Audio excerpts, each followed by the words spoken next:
Mobile Quest is a week-long game design camp. The focus is on making games with smartphones, and this summer we're focusing on location-based games. So the kids are using the smartphones, they're using GPS primarily, they're also using decoding features like semicode, tagging, capturing, all as a way to experiment and understand what some of the really fundamental ideas about game design are. Over the course of the week, kids move from an analysis and play of games into the making and design of games on sort of complex technological platforms like iPads and Nokia phones.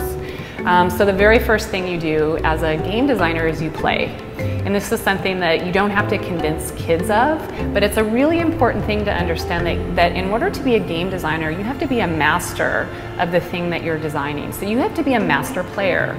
So we always start the camp by playing a game.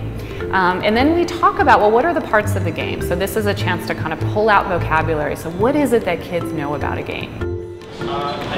We are writing our story for our zombie circus, and this is the story.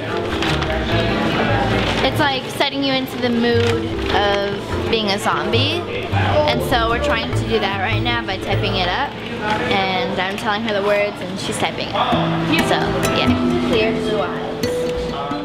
When we say game-based learning and game-like learning, we don't really mean video games all day. Kids might be designing video games, but they also might be working with non-digital games, they might be working with card games. A lot of what we do is narrative-based, is about kids using their imagination. So the materials that the kids are working with, again, these roles that the kids are stepping into, who they think they are, they're not just sort of learning about math, but they're starting to think and learn like a mathematician. And that to us is really this crucial difference. That learning is something that's active, and the kids are experiencing learning in a different fashion. I think for me, the moment that I realized that we were achieving something that was really cool was when we were all out in the park and I looked around and I was able to see all different groups of kids playing different games on the phones, and they were testing their games and they were thinking like game designers, which is really awesome skill for 6th graders to have.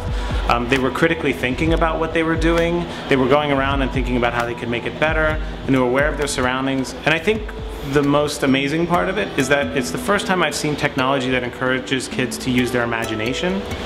When they walk around and they see stuff, they stop looking at the world as what they see it as, and they start thinking about what it could be. So a fountain all of a sudden becomes a portal, you know, a statue becomes a ghost, and it's really awesome to see technology facilitate imagination.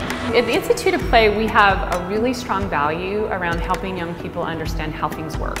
And so this camp is really designed to help kids remember that and give them experience in designing games, with the hope that they can then take that back when they again start at school in the fall. And just remember that they have this identity as people that can again bring new kinds of ideas into the world. They're super creative, they know how to collaborate, and they know how to play, which is a really important value just to be a human being and being part of society.